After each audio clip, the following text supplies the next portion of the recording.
like to start this evening's meeting of the South Area Committee. I'd like to welcome everybody to this meeting in the first instance, and there are copies of the agenda and reports on the table there at the door when you came in, so if you want to get some more paperwork, it's over there. I'm Councillor Sue Birtles, the Labour Ward Councillor Queen Ediths, and we have a mixture of city and county councillors present at this meeting, so I'd like to ask them to go around the table and introduce themselves, please. Can I start with Councillor Taylor, please? Okay, I'm Amanda Taylor, County Councillor for Queen Ediths. Hello, I'm Nick Avery. I'm the City Councillor for Trumpington, or one of the City Councillors for Trumpington. Hello, I'm Tim Moore. I'm City Councillor for Queen Edith's Ward. Hi, good evening. I'm Councillor George Papers for Queen Edith's Ward. Thank you. Hello, I'm Andy Blackhurst, City Councillor for Trumpington Ward. Hello, Shapur Mefta, City Councillor for Trumpington. Good evening, Mark Ashton, City Councillor for Cherryhinton Ward. Good evening, Councillor Robert Drive and Cherryhinton Ward, City. Good evening, Sandra Crawford, Cherryhinton Ward. County. Good evening, just to introduce myself, I'm James Goddard, the Committee Manager. Okay, thank you. I just want to also remind County Councillors we're very pleased to have them at this committee. They are able to take part in the discussion on all the agenda items, but are only permitted to formally vote when there's a police and safer neighbourhoods item. Other officers may join us during the meeting, and we will introduce them as appropriate at the time. Can I remind everybody as well to have mobile phones please on silent so that the meeting doesn't get interrupted. Thank you very much. We're not expecting a fire alarm test, so if anything does happen like that, it is a genuine event. Okay. So if we could start with apologies for absence. Oh yes, and sorry, apologies. I do have to also point out to everybody that we are being filmed, double filming from each side of the room at present. So if anybody has any objections, could they raise it now? Okay, so no objections received to filming. Thank you. If we could first go to apologies for absence. Do we have any apologies? Councillor Pearson. Thank you. No other apologies. I did receive apologies from Councillor Ashwood, Chair. Thank you very much. The next item is declarations of interest. Members of the committee are asked to declare interest in the items on the agenda. Has anybody got any interest they would like to declare? If anything happens during the meeting that they think that they should have declared interest, then please do so at the time. The next item is the minutes, matters and actions arising from the minutes of the last meeting, and one of the items was for myself actually to chase up correspondence with Netherhall School that we'd previously written to ask how the community can support the school to improve following a recent inspection, and I have sent a reminder letter, but I have yet to receive a reply. So I think possibly the next step is to approach the school in person, but I think it may be difficult at the moment because of the school holidays, so I think we're waiting for September, and potentially there may be staff changes as well at Netherhall, which I'm not quite up to speed with, so we're taking it forward again.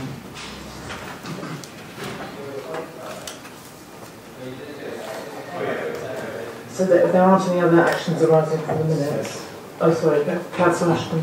Yeah, matters arising from the minutes. The last meeting, Tim Weatherfield gave us an update on the 106 funding for various projects. One of the projects was Cherryhinton Baptist Church, where we did REAP funding of £63,000, but they were looking for extra funding to do more facilities.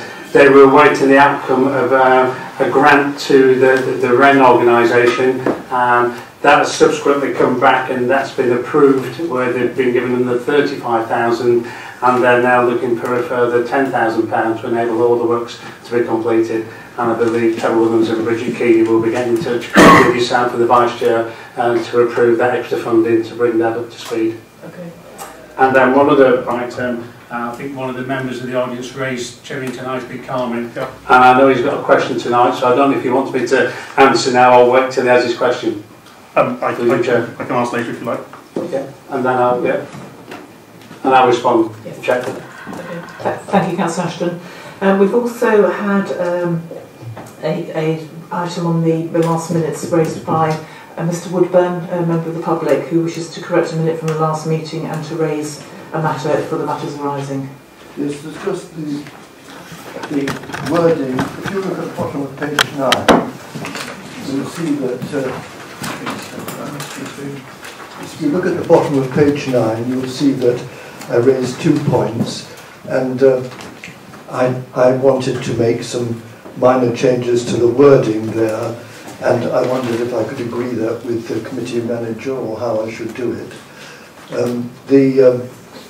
The point that the most important point that I raised over the Kaleidoscope site is that the planning permission insisted that there should be access to the busway many years ago, and the really important point is that isn't noted there is that I asked that for all future planning applications, not just in this ward, but pedestrian and cycle access routes should be in place before first occupancy, and that they should remain open, or diversions to them remain open, just as car routes have to remain open, or diversions to them remain open, and that we shouldn't have a situation where car routes into new developments like the Kaleidoscope one receive the privilege which pedestrian and cycle accesses to them do not. And that's the most important point that I raised,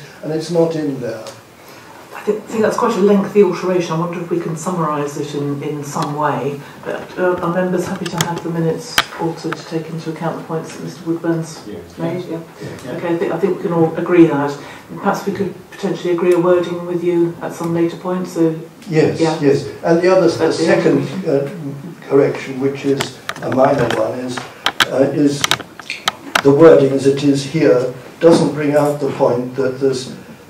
Which is that there's still no access to busway from Hills Road Bridge, and access from Long Road and from Shelford Road involves long diversions. And I just want that to be made more explicit than it is. And direct access is needed, I believe, in both cases, and I can show how that could be achieved, but the important point is direct access is needed in both cases. I think at the moment we're just talking about an alteration to the minutes so that you can include what the points that yes. That is if I talk to Mr Goddard, perhaps we can... Perhaps you can agree a wording if we have a break, perhaps after the... What about matters arising? That presumably will come in a moment, will it? Because there are matters arising from the points that I made. Perhaps we can raise that in the open forum then, because we're about to go to the next... Right, okay. So, other than that, are there any other amendments to the minutes, or anybody happy with the rest of them? Okay. So if we could move to the open forum, please. We've already had some questions raised, I think.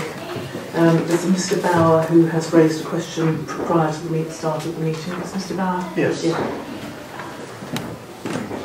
Yes. Yeah, Andrew Bauer.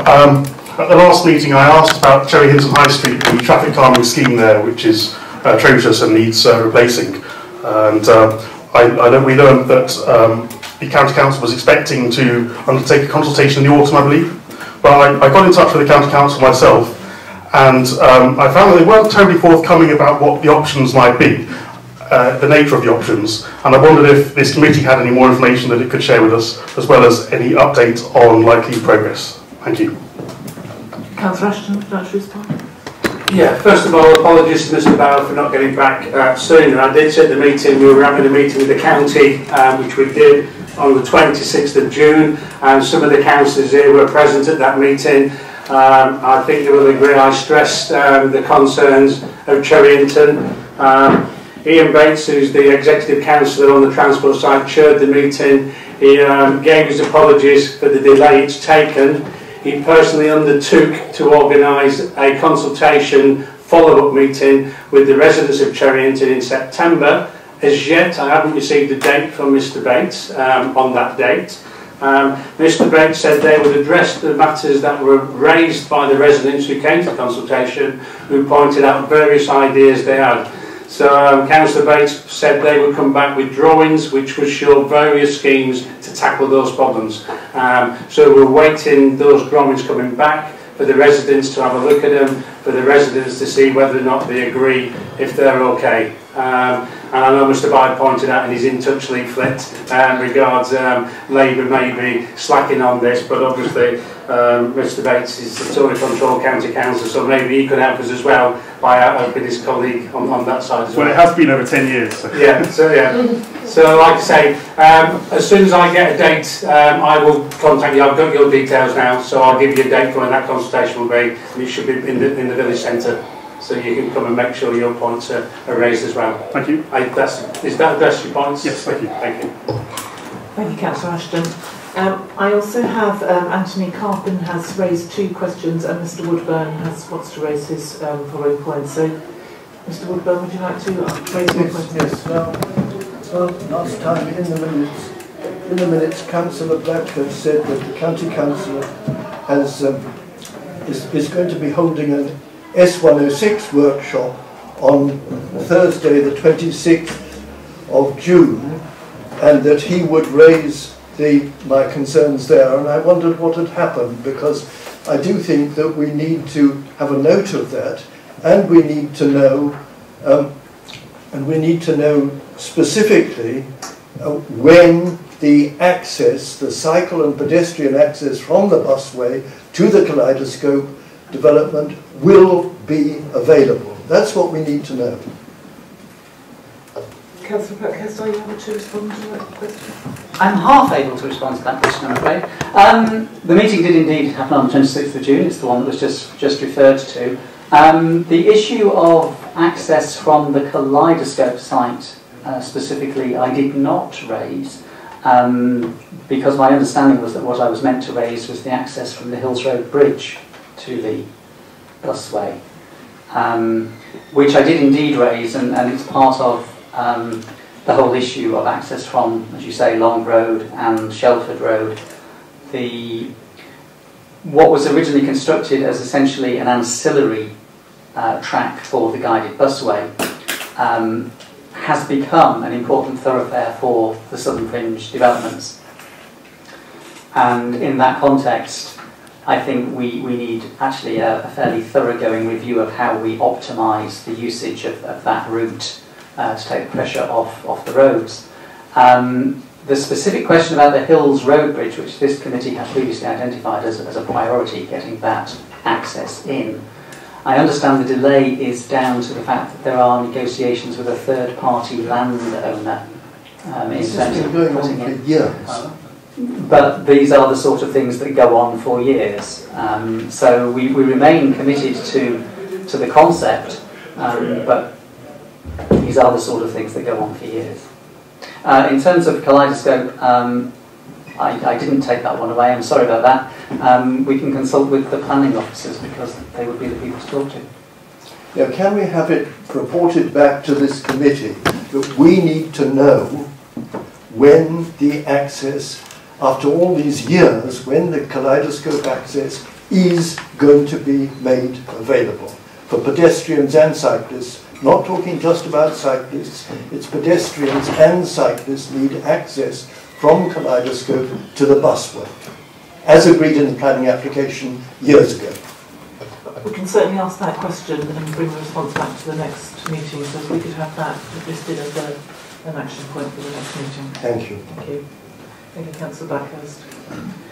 We've now got 2 questions from Mr. Carpin, if you'd like to raise your questions.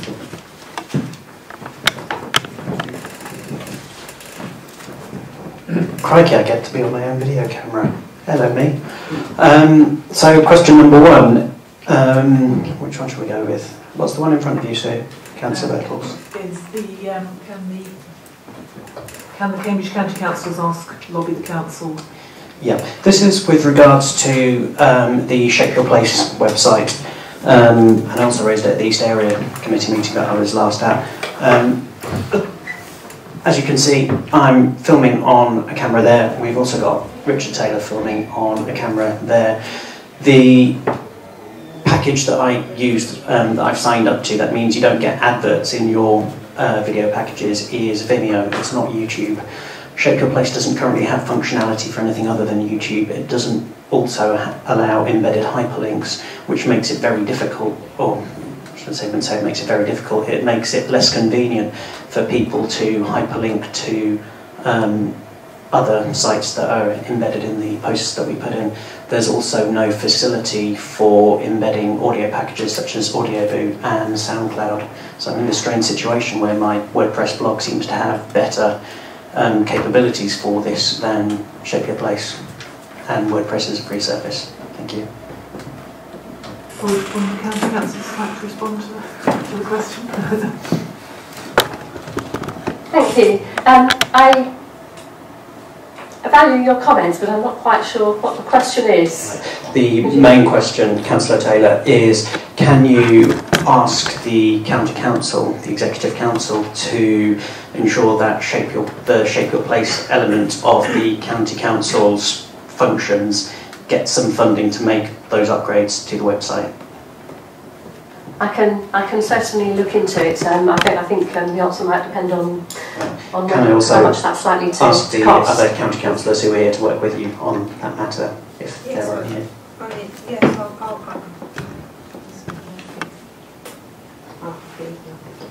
Yes, I can work with Amanda. We'll go and ask about this. It really depends on what the priorities are for funding and whether it's feasible. So, yeah. Thank you. Thank you, Councillor Taylor. Thank you, Councillor Crawford. You have a second question, Mr. Carpenter. So we've mentioned the Netherhall issue. The next question is about Be the Change Cambridge, which is an event that is now being very kindly hosted for us by Anglia-Ruskin University and also Cambridge Ahead. Both organisations have provided a significant amount of sponsorship and support for the event, and on Wednesday I'm going to be negotiating with another private sector firm for a significant funding package. So I'm asking all of you, or inviting all of you, to come along to that event and to please publicise it as widely as you possibly can, because there are a lot of people outside, shall we say, public administration circles who are taking a lot of risks with putting this event on, and we're doing it for everyone here. One of my concerns is that the wards on the southern fringes might actually get missed out in what's going on, and it will be, we won't get an even spread of representation across the city. Now, for an event where we want to invite people to bring ideas on how we can make the city greater than the sum of its parts, I want to ensure that that risk is managed. Thank you. Would any councillor like to respond? Councillor Packer. Just one thing which is entirely minor, but remind us of the date. Saturday the 13th of September. Thank you. Can I just ask, Mr. Carpenter, do you have posters or something like that? Because we've got community notice boards around the wards that we could potentially put in. Yep, we will do. Those are coming out this week. Councillor Moore, would you like to respond? Thank you. I would love to know where this is going to be as well. The time and the place. Yep, as I mentioned, it's hosted at Anglia-Ruskin University, and it's all day starting from 9:30. No, Cambridge, because it's called Be the Change Cambridge. Okay, well, so... Clues in the title. Which part? It's a large campus, yep. And it will be in the Ashcroft School. But we will have volunteers there on the day to guide you should you get lost. And we're all going to be wearing brightly coloured hoodies. Time? Time, as I said, 9:30. 9:30. And is that all day, or is it? It will be all day. All day, okay, okay. Thank you very much. And we're also having the Mayor of Cambridge coming along, as I mentioned at a previous council meeting, and also we've got Julian Abbott, local MP, who's going to be closing the event for us. Thank you. Also, to mention, we're also going to have the leader and deputy leader of Cambridge City Council there as well. So hopefully we'll have full political coverage there from all of the main parties. Thank you. Thank you, Anthony Carpenter. Would anybody else like to respond? I mean, certainly, if you get some posters to, can distribute those in community notice boards so that we'll be aware. Are there any other comments on that at all? Okay, thank you very much. Any further questions for the open forum at all? Yes. If you'd like to give your name before you ask your question, if that's... Yes, my name's Stephen Watson, and I'm a resident in Cherry Hinton. I live on Rosemary Lane, which is between Church End and Calder's Lane, far end of the Cherry Hinton. And I just want to give a statement about some community work that's been involved, that I've been involved in trying to address the issue of through traffic from passing through Church End and Rosemary Lane, what we might call a rat run. There's bypassing the traffic lights at the end of Calder's Lane on High Street there, so it's using that at peak times as a through route there, and it's quite dangerous. Some of the speeds that traffic's particularly negotiating the sharp bend, which exists at the point that Church End meets with Rosemary Lane. So back in May, we had Councillor Crawford and Councillor McPherson attended with someone from yes to have a site visit, and subsequent to that I set up a e-petition, an internet-based petition, and delivered information leaflet to all the houses on Church End, Rosemary Lane, canvassing an opinion about the traffic. I wanted to scope the opinions and views on this, and I've had 44 responses from I think me and my daughter delivered something like 80 leaflets, so there was quite a strong opinion, and also set up an email address on Google Mail and had a number of quite strong responses and people feeling quite strong about this traffic. So it appears that the issue is more than me, and it's from what I gather, because I'm only a recent resident, that this issue has been going on for some time. So where are we now? Well, we're looking at solutions. One of the things that we suggested on the site, visit, was some pinch points that might reduce the traffic. Subsequent to that, I've been travelling around the city, and I noticed other solutions that were in place in Stories Away, between Huntingdon Road and Madingley Road. There's actually wooden bollards in the road, so it's so narrow that you have to slow down to something like 10 miles an hour. And then across the road there's another one that's just got bollards, so you can't actually rat route, there's no through route at all.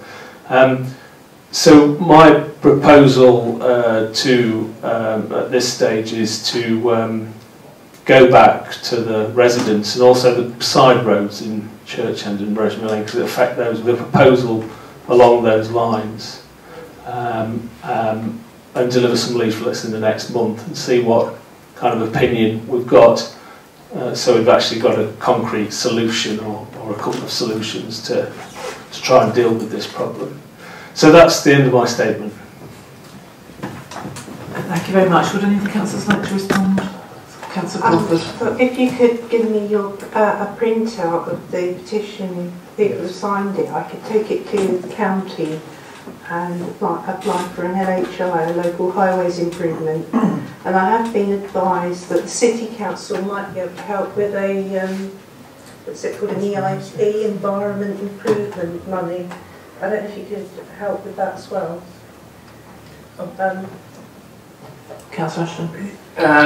Obviously, Councillor McPherson can't be here tonight, and I think Councillor McPherson has told you about his personal battle on Rosemary Lane and Church End. I live in March Lane as well, so I'm fully aware of the situations. And one of the recommendations has always been maybe closing off the road as well. But it's trying to find the agreement and how we go through getting that done and how many residents need to sign up. So I sympathise with your cause. As Councillor Black has pointed out earlier, what sometimes seems an easier solution to a problem when you're sat on this side of the table seems to take a lot of getting round various committees. So it is being pushed forward. All I can say to you is, yeah, well done for the petitions. I signed petitions as well. Other people have mentioned various ideas. What I have found out, of course, is that when you mention about blocking it off, some people are in favour, some people aren't.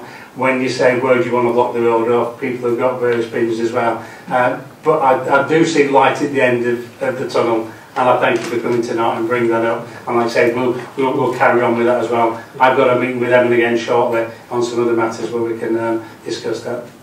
I mean, you don't necessarily have to come up with a solution. If you just give me the petitions, I can take them to the highways and apply for the LHI anyway, because the highways people might have a good idea of how they could fix the problem themselves as well. So, but if you could just give me the printout, I'll apply for the LHI. Yes, I'll pass you on all the documentation I have. There's some written stuff. I think the only thought about putting some provisional proposals to the people the residents, is if there was a consensus, that I don't for a minute think there will be, but if there is a significant majority, then it would be easy to say this is what the residents would like, rather than something disputed. So my angle in the next leaflet drop will be, would you like this or something else, and see if we can get some numbers to it. Okay. Thank you very much, Mr. Watson, and for your proactive approach on the local issue. Thank you. Does anybody else want to ask any questions? Is it possible for me to comment on this matter as well? Would you be happy to give your name first? Before thank you. My name's Jim Sherlock. I live on Neath Farm Court. Nice to meet you. Steve's had a couple of comments from me.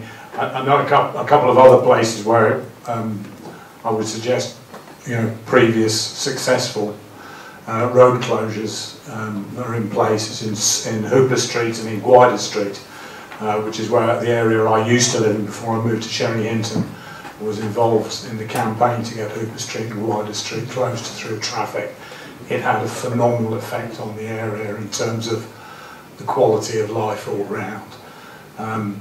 And certainly you'll find a lot of support in Neath Farm Court for either peak hours or a closure. The second thing I'd like to say is that I've just submitted a petition from residents of Neath Farm Court to try and get yellow lines put on the junction of Neath Farm Court. It's, at the moment, particularly with the level of traffic coming through there, it's almost lethal exiting from Neath Farm Court onto Church End in the mornings. You often can't see the traffic coming, particularly from the left. Thank you very much. Mr. Carpin, do you want to make a further comment?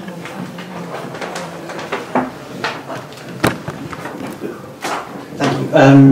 Just really to relate to the traffic problems that both the gentlemen have mentioned.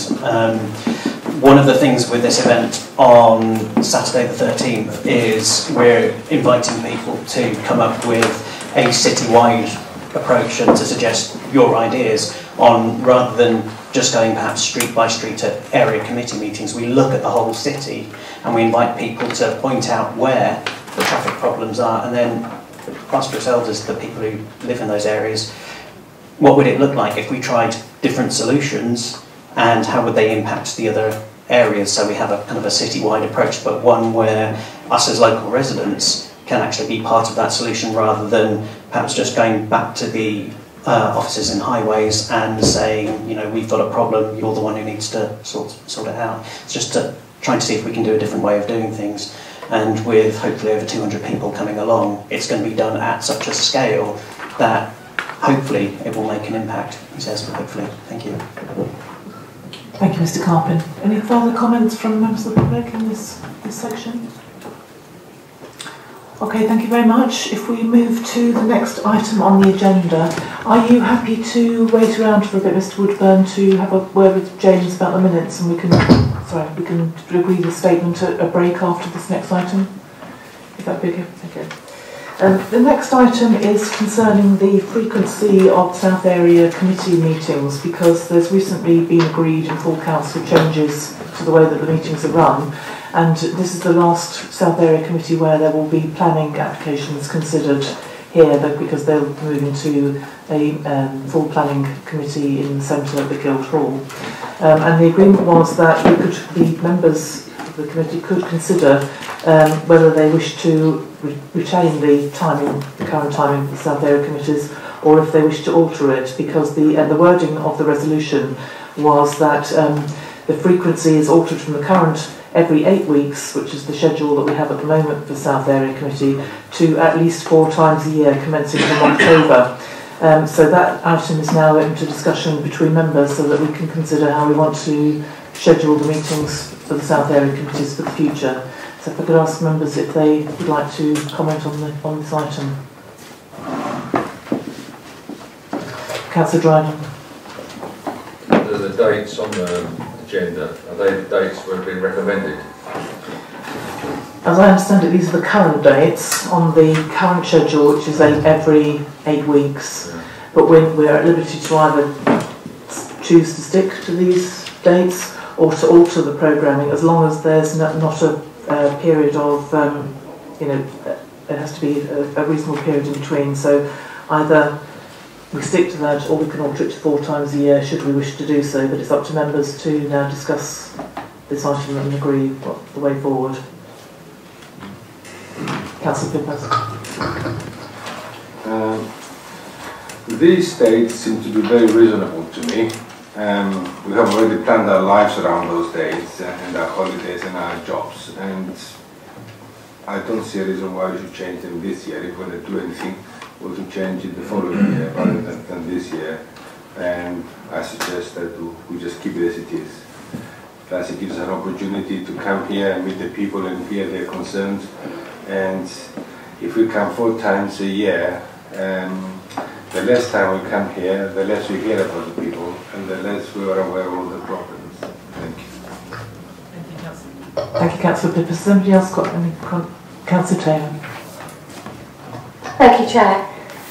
I think we need to bear in mind that 4 times a year does allow for 2 police priority setting meetings, and noticed over the 10 years that we've had area committees, the agendas usually are pretty full. I think tonight's a bit of an exception, and I'd like to thank the public for making a bit more of a meeting of it for us, because we've had a very good open forum. But I think we could allow more time for some of the important items that do come up, such as the Section 106 transport money and the grants, and the policing items, as well as the other items that come to us. If we haven't got the planning, we should use that opportunity. So I support sticking with the 4 meetings.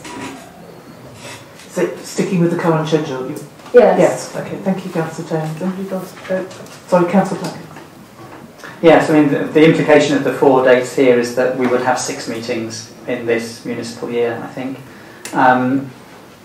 I see no reason why we should reduce the number of meetings. The open forum is a useful opportunity, as has been said, and I think there's no lack of subjects which interest the public and which this committee could spend its time discussing. We do make important decisions about certain spending priorities. We have the police report, but also some of the most successful meetings we've had has been when there's been a local issue of topical interest and we've actually been able to give some time to talking about it. So I would certainly support holding to the already scheduled meetings, and to be honest, I wouldn't personally want to reduce it next year either. Any further comments? Tiptree, Councillor Moore. Thank you. We don't know what the effects of these changes are going to be, with the planning becoming central.